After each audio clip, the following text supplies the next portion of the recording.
Members who wish to make statements. I give the floor to the representative of the Russian Federation. Mr. President, we wish to thank Khalid Fieri for his briefing. For several months now, the entire world has had the opportunity to observe the way that the United States has been continuing to deliberately foment tensions around the friendly nation of Venezuela under the pretext of combating drug trafficking and the terrorist threat. Illegally destroying at the same time the civilian vessels in the Caribbean Sea.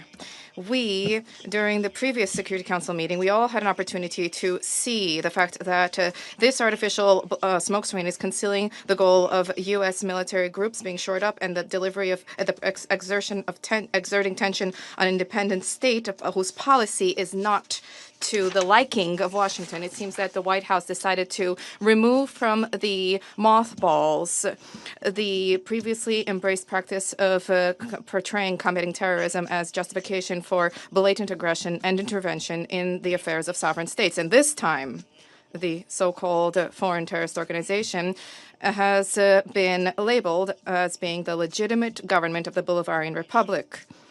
Their attempts to convince us all of the mendacious view that decision of the U.S. authorities alone is enough in order to transform a sovereign state into a criminal enterprise, any acts of force against which can now be called a law enforcement operation and the defense of national interests. We see no point in delving on the absurd nature of the U.S. pseudo-legal methods, given how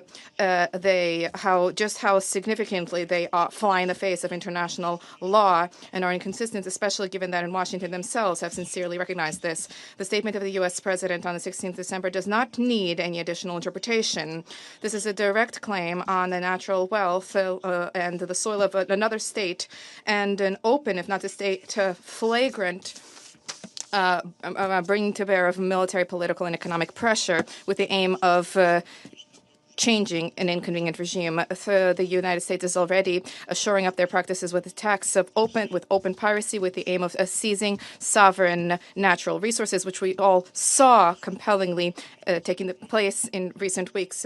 We firmly condemn the seizure by U.S. troops of petroleum tankers and the effective imposition of a blockade on Venezuela.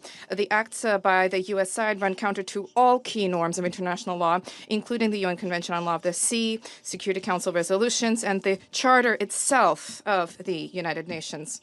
Colleagues, the illegal U.S. blockade on the coast of Venezuela is the most clear and absolutely real act of aggression. And the responsibility of Washington is also evident for the catastrophic consequences of such cowboy-like conduct for the residents of the country, which is now blockaded. Unfortunately, we have every reason to believe that these are not one-off acts by the U.S. vis-a-vis Venezuela. This intervention, which is unfolding, can become a template for future acts of force against Latin American states in accordance with the so-called Trump corollary and the Monroe Doctrine, which was enshrined in the recently published U.S. national security policy. And this is a clear message for all countries in the region who are striving to conduct a sovereign policy and to independently determine their own economic, political, and cultural system.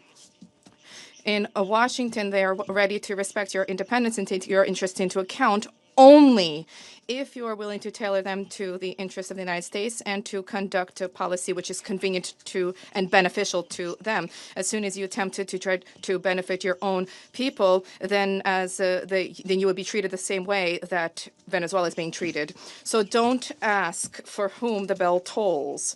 The bell tolls for you. We reaffirm our solidarity with the Venezuelan people as they face the trials before them. We support the policy of the government of Mr. Maduro, which is geared towards the protection of the national interest and sovereignty of the homeland.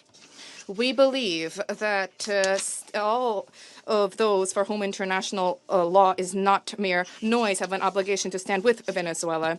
We note that Caracas has consistently demonstrated a willingness to engage in dialogue, to cooperate with Washington, both in terms of effectively coordinating acts for countering narcotics trafficking, as well as to combat real, not imagined terrorism. By all accounts, support for peaceful means of settling dispute and multilateral cooperation in these areas are something which are being advocated by all countries in the region, and yet, for some reason, for Washington, this is falling on deaf ears, and they are obstinately embracing their policy of destruction, which is fraught with grave consequences for the region and the world as a whole. We regret the fact that the new U.S. administration, which has been sober and pragmatic in its approach when it comes to other crisis situations, when it comes to Venezuela, it remains mired in approaches which itself actively criticizes. We trust that common sense will indeed prevail and that Washington will manage in time to to prevent a fatal error which inevitably will undermine long-term U.S. national interests. The full-fledged armed conflict in Latin America, which remains for now a zone of peace, is the last thing that humankind needs right now. Humankind to whom President Trump promised an end to conflict.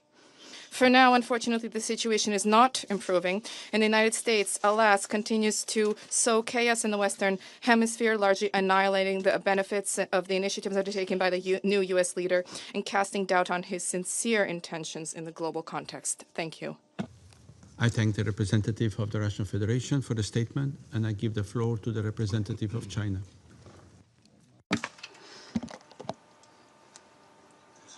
President, China appreciates Slovenia presidency for convening this emergency meeting requested by Venezuela and supported by Russia, China, and other countries. We thank ASD Chiari for his briefing. For some time now, under the pretext of combating drug trafficking, the United States have continued to increase its military deployment in the waters of the Caribbean off the coast of Venezuela. It has escalated sanctions, blockades, and military threats against Venezuela, and claimed to have sunk Venezuelan vessels, shot dead crew members, and seized oil tankers. It has designated the Venezuelan government as a foreign terrorist organization, claimed that Venezuela's territory, oil, and assets belong to the United States, and even threatened military strikes against the Venezuelan territory. The U.S. actions and rhetoric have led to continued tensions in the region, raising serious concerns among regional countries and the international community. The UN Charter establishes fundamental principles governing international relations, including sovereign equality, non-interference in internal affairs, and peaceful settlement of disputes. They constitute the cornerstone of international rule of law and are crucial for maintaining world peace and security. The U.S. actions seriously infringe upon other countries' sovereignty, security, and legitimate rights and interests, gravely violate the UN Charter and the international law, and threaten peace and security in Latin America and the Caribbean. More and more countries in the region and beyond have voiced grave concern about and strong condemnation of the U.S. actions.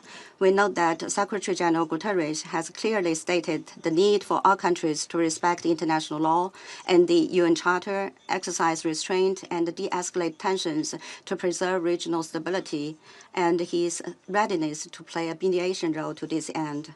China attaches importance to President Maduro's recent open letter. As an independent sovereign state, Venezuela has the right to independently develop mutually beneficial cooperation with other countries and defend its legitimate rights and interests, which should be respected and supported by the international community. China opposes all acts of unilateralism and bullying and supports all countries in defending their sovereignty and national dignity.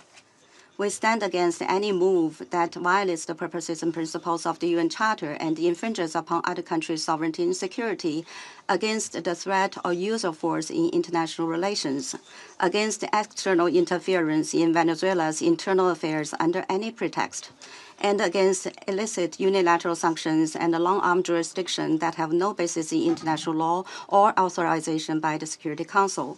We call on the United States to heed the just call of the international community, immediately halt relevant actions, and avoid further escalation of tensions. We urge the United States to uphold the navigation safety of regional countries and the freedom and rights they enjoy under international law, to conduct normal law enforcement and judicial cooperation under bilateral and multilateral legal frameworks, to lift illicit unilateral sanctions, and to do more to promote peace, stability, and development in Latin America and the Caribbean. President, Latin America and the Caribbean constitute an important part of the Global South and are a vital force in maintaining world peace and stability and promoting global development and prosperity. China recently released its third policy paper on Latin America and the Caribbean, in which it reaffirms its support for the proclamation of Latin America and the Caribbean as a zone of peace and the declaration of member states of the Agency for the Prohibition of Nuclear Weapons in Latin America and the Caribbean. This fully demonstrates the high importance attached to and support for the region. China stands ready to work with countries in the region to strengthen solidarity and cooperation, uphold fairness and justice, and jointly safeguard peace and stability in Latin America and the Caribbean. Thank you, President. I thank the representative of China for the statement, and I give the floor to the representative of the United States. Thank you, Mr. President. Let me begin by stating and reiterating the United States does not recognize Nicolas Maduro or his cronies as the legitimate government of Venezuela. Nicolas Maduro is a fugitive from American justice and the head of the foreign terrorist organization Cartel de los Soles. In fact, Maduro and his regime stole the election, and the international community has the receipts.